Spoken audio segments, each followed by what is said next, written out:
Hey guys, Victoria here, and welcome to the Geeky Sandbox. So today I'm going to do a non-spoiler review over the movie First Man. And I'm so excited to talk about this one because it's one of those movies that I knew I would thoroughly enjoy, but I didn't think I would enjoy it as much as I did. I don't know, it was a great experience and I'm getting all warm and fuzzy just talking about it. So I actually went to go see First Man with my boyfriend, and at first, originally, we were going to go see Venom, which I know, guys, I still haven't seen Venom yet. A lot of the reviews are kind of like making me put it off, but eventually I am going to see it and do a review over that. But anyway, he and I went to go see First Man, and it was probably the best decision that we could have made. So first I want to talk about the performances from the actors slash the characters. Ryan Gosling. Ryan Gosling was amazing. And I don't know, like it's so hard to put into words just because he did such a great job portraying Neil Armstrong. That man deserves an Oscar for this performance. I was looking at Ryan Gosling, but I wasn't looking at Ryan Gosling. You know, like when an actor really gets like they immerse themselves into a character so much so that you don't even recognize them. That's what that was like. Whether it was the accent or the like 60s like buzz cut and the clothes he was wearing, the way he like made facial expressions and the way he kind of carried himself, whether it was any of that, like it was Neil Armstrong on the screen. I keep saying Armstrong. And I can't forget to talk about Claire Foy as Janet. She was amazing. If anything, she kind of like showed up Ryan Gosling. She plays Janet is the wife of Neil Armstrong, and there were some very powerful scenes with her alone. Like just kind of being that stay-at-home wife and mother while her husband was out kind of like putting his life on the line throughout these random rocket and astronaut tests that Neil was kind of going through, just kind of not knowing if he would come back and losing people that she also knew that were in the program and worked at NASA alongside him. Just kind of, you got a lot of emotional and powerful scenes from her, and you could tell that this character is really a part of her. Whether she knew and has experienced that kind of loss or whatever it was, you can tell that she truly understood what Janet was going through. These two are the perfect pair because there were so many scenes with them together where they would just look at each other, not say anything, and you would just kind of be like in awe. And it was really good. Like they could just not be saying anything together or to one another, but they would be saying so much at the same time. And just to talk about the script, it is written by Josh Singer, who also did some work on Spotlight and The Post. I often say The Spotlight and The Post. He did some producer work on both, and then he also helped write both. But First Man is all his. And just so you guys know, First Man is based off of I can't talk today. First Man is based off of a book by James Hansen. And yeah, I really feel like I got to read the book myself. I feel like they really stayed true to the book and they were able to adapt it in the best professional and kind of cleanest, purest way possible. I really feel like they stayed true to that. So people who are very intense fans of the novel or intense, just kind of, or dedicated, I guess is a better word, dedicated to James Hansen's novel, they can really go into First Man not really feeling like anything will really be lost. Just being a writer myself, it was really nice to see a lot of those scenes play out and just kind of like listening to that intense and rich dialogue was very fulfilling for me as a moviegoer. And yeah, I really feel like it's something that you guys would probably enjoy as well. The pacing was great overall, though there were a few moments where the movie kind of does drag, just because it is, in some sense, like a biography of someone. And it's one of those things, too, where you know how the story ends. We know Neil Armstrong is the first man to land on the moon and plant the U.S. flag in the moon. Sorry, spoiler. Not really a spoiler if you know your history.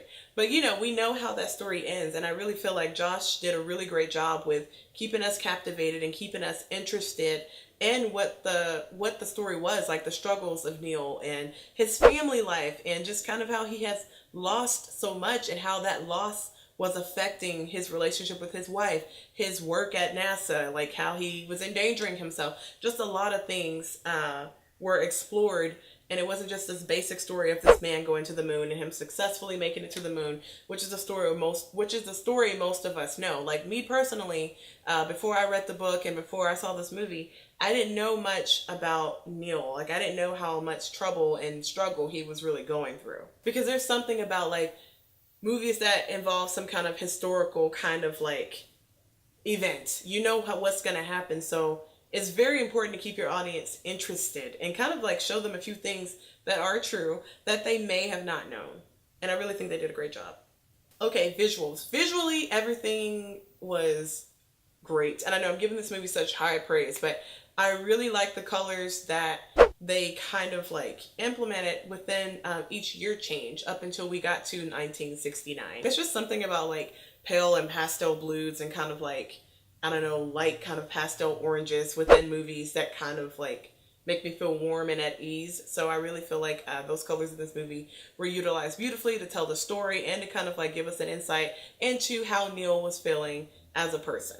And just kind of going into some of the set pieces, it was really interesting to see how some of those things actually worked. You know what I mean? Like how rocket ships work and how spaceships work and things like that.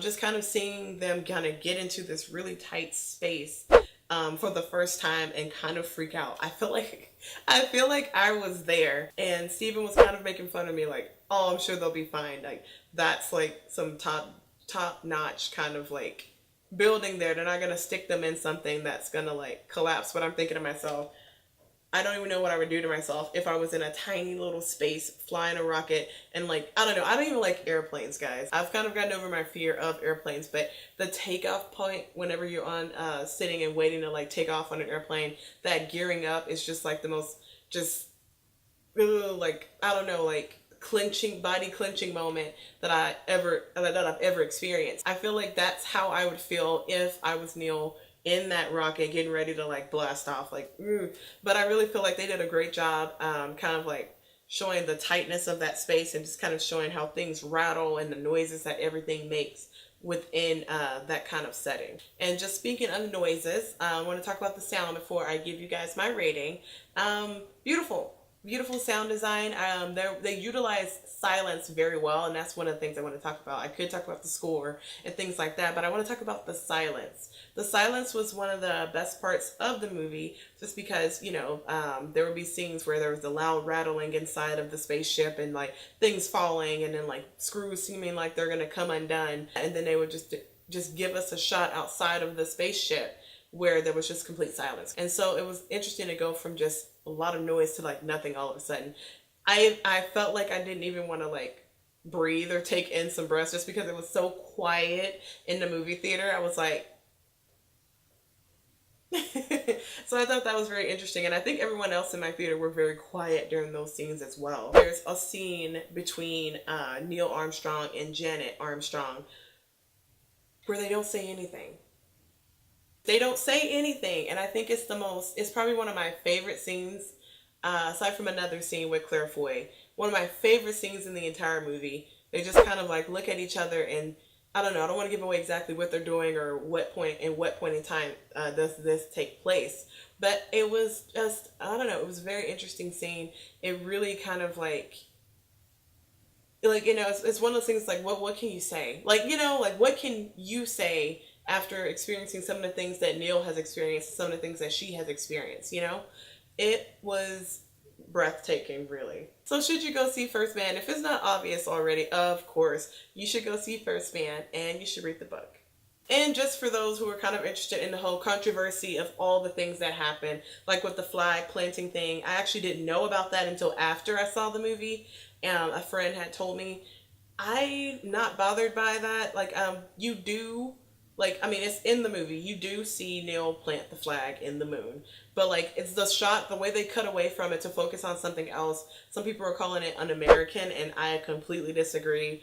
That's not what this scene was about. That's not what they were trying to convey. I think Damien Chazelle made a great, like, director choice by having Neil O'Brien like focus on like what he was feeling at that moment, because yes, this was a great accomplishment for the United States with their race to space against the Soviet Union and things at the time, but there was, you know, but you have to also remember that these astronauts that went to the moon, they're happy to accomplish these things, but they're their own individual persons or people, whatever, and so I feel like every person, though they made this accomplishment, in their mind they were thinking about the people that weren't there to see it, the people that they missed, the people that would be back home and whatnot.